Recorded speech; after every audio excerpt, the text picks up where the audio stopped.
Estoy rompiendo todas mis reglas de supervivencia al hacer esto.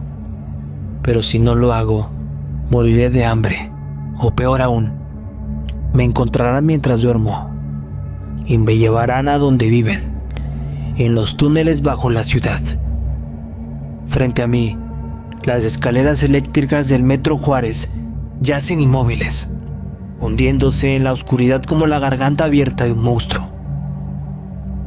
Respiro hondo, saboreo por última vez el aire húmedo del amanecer tapatío y bajo. Decidí encontrar a Nat. Nat fue mi compañero desde el 6º día del cruce, cuando los noticieros dejaron de hablar del virus. Primero dijeron que el COVID-19 había mutado, que era una cepa nueva, un delta rojo, pero no era virus, eran portales. Se abrieron hospitales en templos, en las estaciones del tren ligero, y de ellos salieron cosas que no eran humanas. Algunos lo llamaron los cruzados, otros simplemente los de abajo. Encontré a Nat en un departamento vacío en la colonia americana. Era un pastor alemán cachorro, escondido en un closet entre juguetes ensangrentados. Ahí entendí que Guadalajara había muerto y que solo los que aprendieron a moverse en silencio podrían seguir respirando. Desde entonces, Nat ha sido mis ojos y mis oídos. Hasta hace 20 minutos. Lo agarraron afuera del hospital civil viejo, donde buscaban medicamentos. Escuché su gemido desgarrador y cuando salí, vi las extremidades de una de esas cosas desapareciendo por la boca del metro de San Juan de Dios. No los matan a los animales, los transforman, los convierten en rastreadores, en cazadores, y no pienso dejar que lo hagan con él. Bajo por las escaleras, linterna en mano, con el corazón golpeándome el pecho. El olor aquí abajo es insoportable. Pedumbre, humedad y carne vieja. En las paredes aún se pueden ver los viejos anuncios del gobierno. Quédate en casa. Secretaría de Salud, Jalisco. Uso obligatorio de cubrebocas. Todo eso es una broma cruel ahora. Cada pocos pasos piso restos secos de huesos humanos y de algo más. Los túneles estaban cubiertos de grafitis con mensajes desesperados. Como no bajes, ya no hay luz. Los del subsuelo mandan. Mi linterna iluminaba 3 o 4 metros, no más. Escuché algo arriba como si alguien arrastrara cadenas sobre el concreto, o algo que intenta imitar el sonido de una persona caminando. Respiro hondo, continuó. Después de 15 minutos, llego al andén. Las paredes del metro están cubiertas de una sustancia negra, como alquitrán vivo.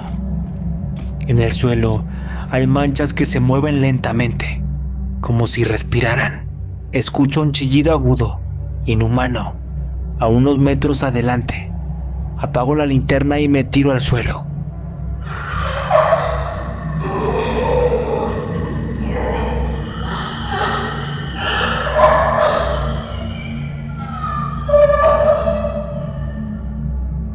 Conteniendo la respiración. No estoy solo aquí abajo. Siento el aire moverse. Escucho pasos ligeros, como si algo reptara por las vías. Me levanto apenas y sigo caminando hasta que veo un viejo vagón del tren, oxidado y cubierto de marcas de garras. Era la línea 2 del tren ligero, dirección Tetlán. Ahora está lleno de huesos. Entro. Hay huellas por todas partes. Pies humanas, patas de perro y algo más. Algo con pezuñas. El silencio aquí es peor que el ruido. Camino lento, con el cuchillo militar que aún conservo de mi tiempo en protección civil. El suelo está húmedo, viscoso. A lo lejos, escucho gruñidos. el crujido de huesos, el sonido húmedo de alguien comiendo, y entre esos sonidos, el jadeo débil de Nat. Está vivo, pero sé que no por mucho. Me acerco frente a mí, agachada sobre él. Hay una figura alargada, huesuda, de piel verde enfermiza y con una columna que sobresale bajo la carne. Se mueve con espasmos, como si cada músculo actuara por separado. Lo reconozco, uno de los primeros infectados, aquellos que el gobierno encerró en el hospital Fray Antonio Alcalde, antes de que el ejército se retirara. En el techo del vagón hay un letrero que aún parpadea débilmente. Próxima estación, Belisario Domínguez. Como si el tren siguiera vivo, esperando pasajeros. Me acerco con cuidado, conteniendo el aliento. Sé que si fallo, todos los que están comiendo afuera vendrán por mí. Cubro su boca con una mano y con la otra clavo el cuchillo en su mandíbula, hacia arriba, directo al cerebro. El cuerpo se sacude, suelta un gruñido breve y luego queda inmóvil. Silencio. Tomo a Nat en brazos. Está respirando apenas. Su pelaje huele a óxido y sangre seca. Subo las escaleras del metro, temblando, mientras el amanecer empieza a colarse entre los edificios abandonados. Cuando salgo, siento el aire fresco de la ciudad muerta. Nat abre los ojos y me lame la mejilla, pero sus pupilas ya no son negras. Son ahora rojas. Nat dormía envuelto en una vieja cobija con el logo del IMSS. Aún respiraba, pero algo dentro de él ya no era del todo humano. Pasé toda la noche en la azotea del edificio, observando la ciudad, o lo que quedaba de ella. Guadalajara ya no brillaba. Las luces del Palacio de Gobierno, del Teatro Degollado y de las avenidas principales eran apenas un recuerdo. Lo único que iluminaba era el horizonte. Era el resplandor rojizo que salía de los túneles del tren ligero. Y de vez en cuando un rugido, como si la tierra misma respirara. Los que sobrevivimos al cruce aprendimos rápido. El virus no era biológico, era un parásito dimensional, una especie de hongo o energía viva que entró con los portales. Primero infectó los hospitales, luego las aguas del río Santiago y después a todo lo que bebiera de ella. El gobierno trató de ocultarlo.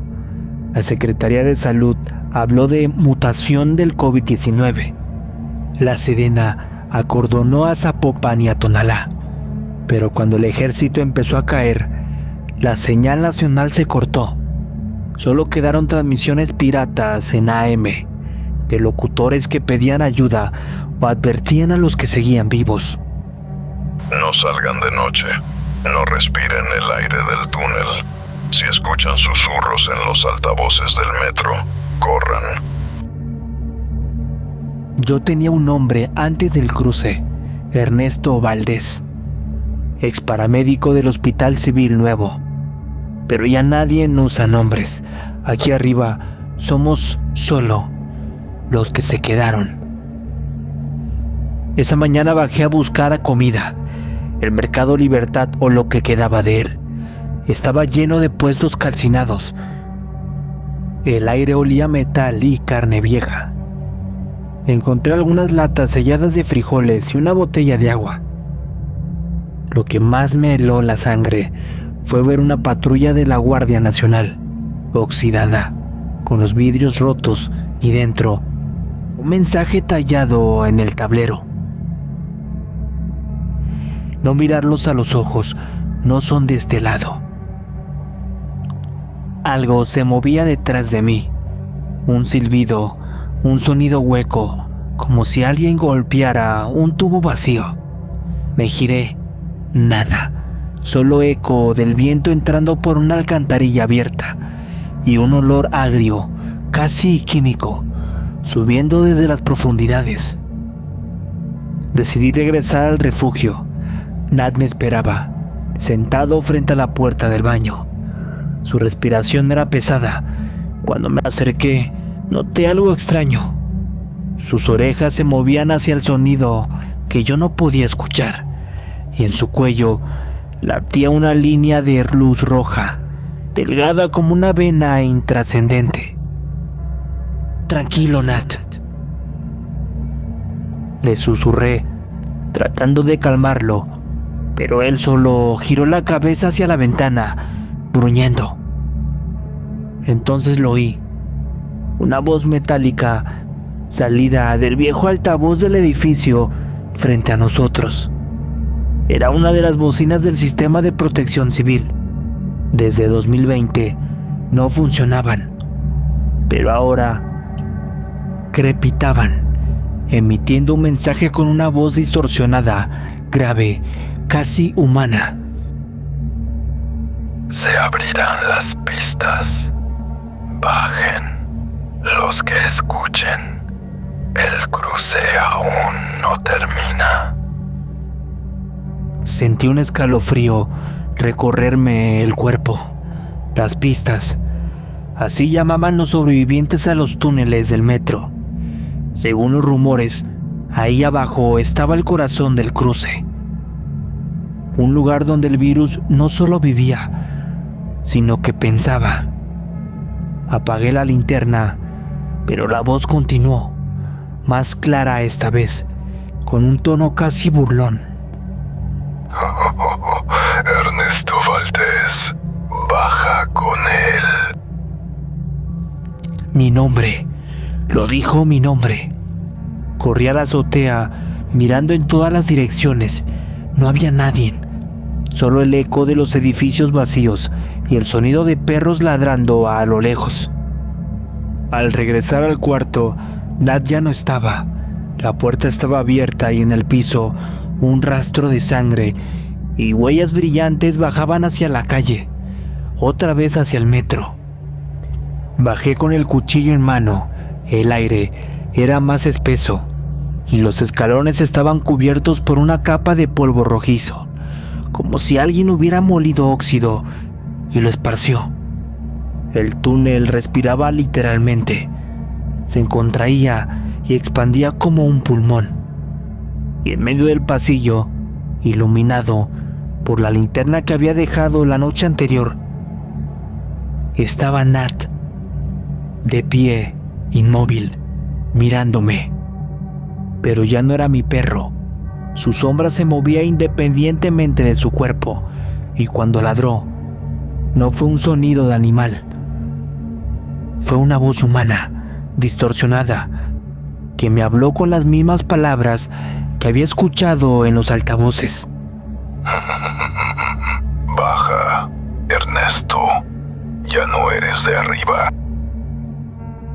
Bajó aún más. Las escaleras mecánicas no funcionan, pero los peldaños siguen ahí, como una espina que desciende hacia la ciudad que respira por debajo de la ciudad. Cada nivel tiene su propia temperatura, su propio olor. En uno se siente el aliento frío del metal viejo, en otro, el calor húmedo de algo vivo. Camino por un corredor que antes estaba repleto de anuncios de bancos y de tiendas de telefonía, letreros desteñidos de Telmex, anuncios de Coppel y ofertas de celulares, ahora cubiertos por un moho oscuro que brilla con un reflejo casi aceitoso. Voy siguiendo a Nat por un rastro que no es solo sangre. Hay un residuo fosforescente que parece marcar un camino hacia el corazón de la red de túneles que nadie sabía que existía. Las bocinas del metro, cuando se atreven a encenderse, repiten fragmentos de voces antiguas, anuncios vacíos de estaciones, mezclados con algo que suena a plegaria en náhuatl. No sé si son grabaciones o memoria genética del lugar, Mientras avanzo, los túneles se estrechan y las paredes dejan de ser de concreto. Están cubiertas por una membrana que palpita, como si la misma ciudad hubiera sido suturada. Hay cables que gotean una savia negra. Encuentro grafitis nuevos, flores de cempasúchil, pintadas con manos temblorosas, coronas colocadas en nichos improvisados, veladoras derretidas junto a latas de Coca-Cola abiertas como ofrendas. Es un altar urbano. La gente ha empezado a rendir culto al subsuelo. Alguien dejó una nota clavada con un clavo oxidado. No teman a los que guardan, teman a los que hablan. Las leyendas siempre encuentran su manera de aparecer. Aquí abajo, la leyenda es simple. El cruce no solo abrió puertas, sino que plantó un corazón, un nodo, un lugar donde lo físico y lo otro se tocan. Lo llaman el corazón del cruce. No llega allí por accidente. Cada cierto tiempo, como si alguien guiara mis pasos, las placas del piso se iluminan con un brillo pálido, formando flechas que solo son visibles cuando la luz se apaga. Sigo esas flechas. Mi linterna apenas alcanza a perforar la penumbra. Al doblar una curva, la luz da contra algo enorme que late con una calma terrible. Es un cuerpo, no humano, no animal, que ocupa una cámara entera. Tiene la textura de madera quemada y piel húmeda, y a su alrededor crecen raíces que se enroscan en los rieles. De su centro surge un vórtice tenue, como un remolino de niebla luminosa, que succiona los ecos del túnel. Si lo imaginas, sería como un corazón formado por hierro, tejido y ruido. Lo llaman corazón porque late, un pulso rítmico de energía que hace vibrar mis huesos. A su alrededor, como satélites, hay figuras agazapadas. Algunos parecen humanos que han sido doblados hacia la forma del túnel. Otros son cosas con placas dentadas y cuernos cortos, entre ellos Nat. Está más cambiado que cuando lo vi por última vez. Su contorno se ha alargado. Su columna tiene una silueta lumínica y cada vez que mueve la cabeza, pequeñas motas de polvo como ceniza se desprenden. Pero cuando me ve, por un segundo, algo humano vuelve a cruzar su cara canina. Sus ojos se llenan de cognición y luego el corazón emite un pulso y él se queda quieto, como si alguien hubiera vuelto a apagarlo. El corazón no habla en palabras que pueda entender fácilmente. Sus voces vienen como imágenes, memorias suyas, de mí y de la ciudad.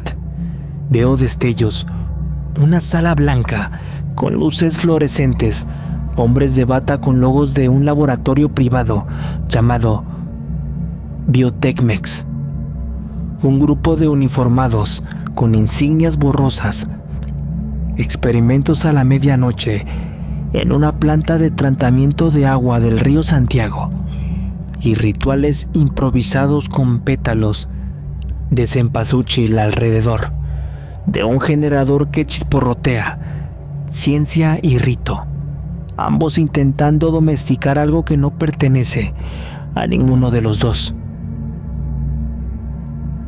Comprendo la narrativa oscura que antes solo se susurraba. Un consorcio científico en alianza con el Estado y respaldado por fondos de una empresa de tecnología médica intentó manipular la curva de la pandemia. No fue para salvar, fue para controlar. Querían crear un agente que abriera puertas interdimensionales, un puente para explotar recursos, o quizá armas. Pero lo que hicieron fue plantar un nodo, un corazón que, al alimentarse de miedo y respiración humana, empezó a gemir y a llamar. Siento el corazón pulsando de nuevo.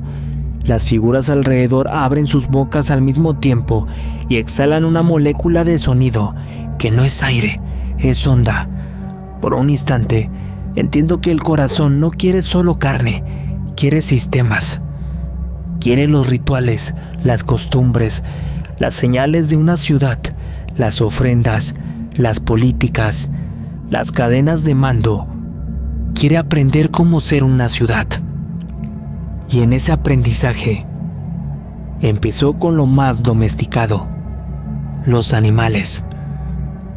Los perros servían para encontrar, luego para tender trampas, al final para llevar mensajes. Nat se acerca y con la cabeza apoyada en mi pierna, me miró con esa lucidez rota que duele. En su mirada hay una despedida y una advertencia. No lo alimentes. Parece decir, no le des tu voz. No tengo tiempo para responder. Desde algún corredor, algo o alguien comienza a entonar la letanía de los altavoces, nombres, números, direcciones. Es un listín de supervivientes, las coordenadas de aquellas que todavía estaban arriba. El corazón recoge cada nombre como quien prende velas. Cada nombre es una ancla. Siento la presión de la cámara. Los latidos se aceleran. Un pulso más fuerte hace temblar los huesos y, con él, una vislumbra de un pasaje que se abre hacia la superficie. Ofrece una salida, una voz. Mi voz, tal vez. Me susurra promesas de seguridad.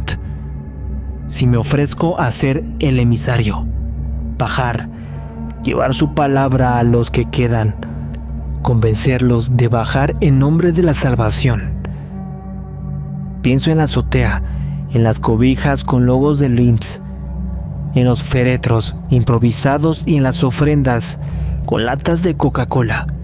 Pienso en la gente que aún cree en el Estado, en la Guardia Nacional que dejó mensajes en el tablero de una patrulla oxidada. Pienso en la posibilidad de que lo que manden sean rutas envenenadas. Nat lame mi mano. El gesto es claro. Aún hay algo que entiende del mundo de arriba. Tengo una foto sucia en la memoria. Su primer día conmigo. Su nariz húmeda apoyada en mi rodilla, mi risa entre los cubrebocas. La criatura que lo habita ahora es capaz de reproducir esa risa y deformarla hasta volverla un señuelo. Respiro y tomo una decisión que late dentro de mí con la misma fuerza del corazón. Voy a cerrar este nodo, aunque signifique perder lo que queda de él. No puedo permitir que la ciudad sea prendida y reescrita por una cosa que piensa en redes y nombres. No puedo permitir que convierta la costumbre del Día de Muertos en un ritual para lavar sus raíces. Me levanto, el corazón palpita como sabiendo que algo va a cambiar. A mi alrededor, las figuras se tensan y Nat gruñe, un sonido que mezcla perro y radio. Antes de avanzar, coloco en el suelo un pequeño altar improvisado, con lo que encuentro una botella de mezcal vacía, una caja de cerillos, una pulsera trenzada con colores de Jalisco y un papel donde escribo: no acepten su palabra. Lo pongo frente al corazón como una ofrenda inversa. El corazón responde con un latido que resuena hasta mis dientes y entonces, por primera vez, escucho en su latido una palabra clara, pronunciada con la misma entonación con la que mis abuelos hablaban. Bienvenido. Sé que no será la última vez que oiga esa palabra, y sé que, para detenerlo, tendré que elegir entre llevar su mensaje al mundo de arriba o quedarse abajo y cerrarle la boca desde donde nace. Dad me mira fijo. Sus ojos tienen ahora 3 reflejos: la luz de mi linterna, la sombra del corazón y, muy atrás, algo que podría ser misericordia. Camino hacia la cámara central mientras la respiración del corazón sube de ritmo. La temperatura sube, las raíces se repliegan como si sintiera los movimientos de la ciudad encima. Y justo cuando pongo la mano sobre la membrana fría del corazón, una voz que no es humana, pero que conoce cada timbre de mi vida, la voz de la secretaría, la de los locutores, la de mi madre, me pregunta en un susurro que se parece demasiado a mí: ¿quién va a contar la verdad? No tengo otra respuesta que acción. Yo. El corazón late más fuerte y la cámara se inunda de una luz que no es de este mundo.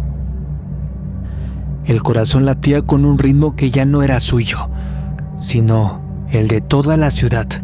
Cada pulso se reflejaba en las luces lejanas de Guadalajara, en los postes eléctricos, en los celulares que aún tenían batería. Era como si la ciudad misma hubiera sido conectada a un respirador, alimentada por algo que ya no entendía la diferencia entre la vida y la imitación. Yo sabía que, tarde o temprano, el pulso subiría a la superficie. Cuando salí del túnel, el amanecer apenas intentaba asomar entre una neblina rojiza. Desde la azotea del edificio de la calzada Independencia, veía el humo mezclarse con el polvo.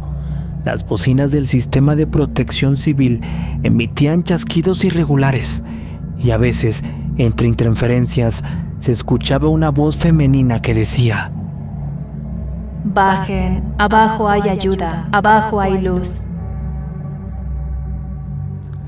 Era la misma frecuencia del corazón. Ya no necesitaba portales, ahora usaba nuestras propias redes, nuestros propios rituales. Las calles estaban divididas: arriba, los que resistían; abajo, los que obedecían la voz. En cuestión de horas, Guadalajara se partió en 2.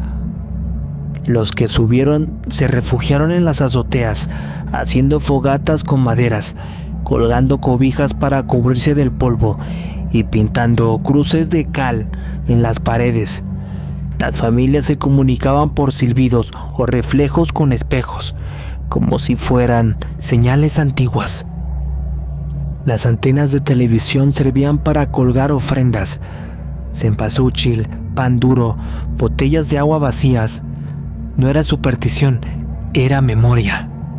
Los que bajaron, en cambio, lo hicieron siguiendo las promesas de las bocinas.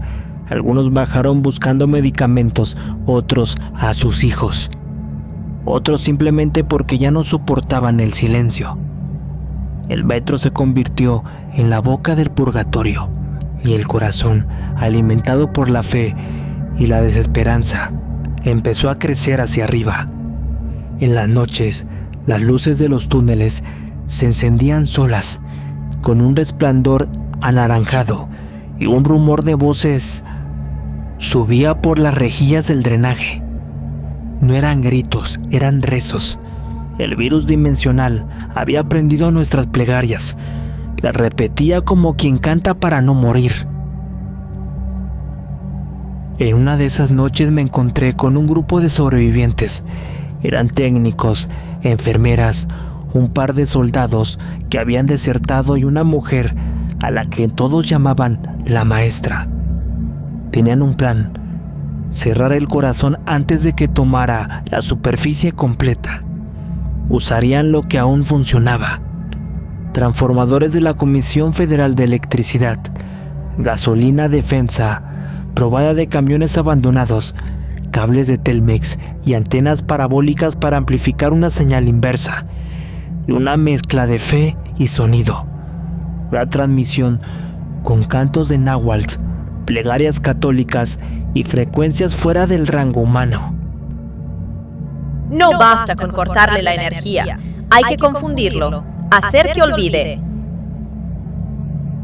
Esa fue la clave. Si el corazón aprendía de nosotros, lo destruiríamos enseñándole lo que no puede entender, el olvido. Bajamos por una entrada lateral del metro Juárez. La ciudad de arriba vibraba con el mismo pulso del corazón. Las luces parpadeaban al ritmo de su respiración. Llevábamos radios, cables y una caja metálica del tamaño de un microondas. El generador inverso. La maestra sostenía un micrófono conectado a un viejo transmisor de FM. En él grababa una oración imposible de recordar, una mezcla de letanías, salmos y nombres de personas que ya no existían. Cada palabra era una grieta en la memoria del corazón. Cuando llegamos al fondo, la cámara palpitaba más despacio, como si nos esperara. Las paredes parecían carne dormida. Nat caminaba adelante, olfateando con cautela, su respiración convertida en vapor. Al colocar el generador, la maestra encendió la radio. Una señal empezó a subir por los cables, transformando el aire en ruido blanco. Las bocinas de toda la ciudad repitieron la frase que ella había grabado. Era un canto sin traducción, una oración hecha de silencio y electricidad. Las luces parpadearon. El corazón emitió un rugido que no era sonido, sino viento y metal. Las raíces se contrajeron. Las paredes lloraban un líquido negro que chispeaba al tocar el suelo. ¡Ahora! Los técnicos conectaron el transformador. El ruido se convirtió en un temblor. Todo el túnel vibraba y de la membrana central del corazón surgieron imágenes, recuerdos nuestros distorsionados. El primer día del cruce, los hospitales saturados, los rezos de las enfermeras, los niños con cubrebocas de tela pintados con calaveras, todo repetido, todo deformado. El corazón intentaba defenderse con nuestra historia. Y en medio del caos, Nat ladró, fuerte, con un eco metálico que rompió el canto. Se abalanzó sobre la membrana y con su cuerpo ya medio humano, medio bestia, la atravesó. Un estallido de luz llenó el túnel. Luego silencio. Desperté en la superficie. Era de día. La ciudad estaba quieta. El aire olía a tierra mojada y a ceniza. Pero por primera vez en meses, no olía a miedo. Las bocinas estaban mudas, los túneles sellados por una capa de concreto agrietado y raíces muertas. Las calles vacías, pero tranquilas. Caminé hacia la catedral. Frente a las escaleras del metro había una ofrenda, velas, flores marchitas y en el centro un collar de perro con una placa oxidada. Nat. La maestra no volvió, pero en los postes eléctricos cada tanto se escuchaba un zumbido bajo. No es una voz, no es una orden, es un ritmo. 3 pulsos, uno corto, 2 largos, como un corazón que sigue recordando. La gente volvió a hablar entre sí. Los que subieron comenzaron a bajar otra vez, pero con cuidado, sin fe ciega, sin rezos falsos, ya no como víctimas, sino como testigos. Guadalajara sigue viva, herida, vacía, distinta, pero viva. Aunque nadie lo dice en voz alta, todos sabemos que en el fondo del metro, bajo metros de tierra y concreto, algo sigue latiendo, muy despacio, esperando que alguien, algún día, vuelva a escuchar su nombre.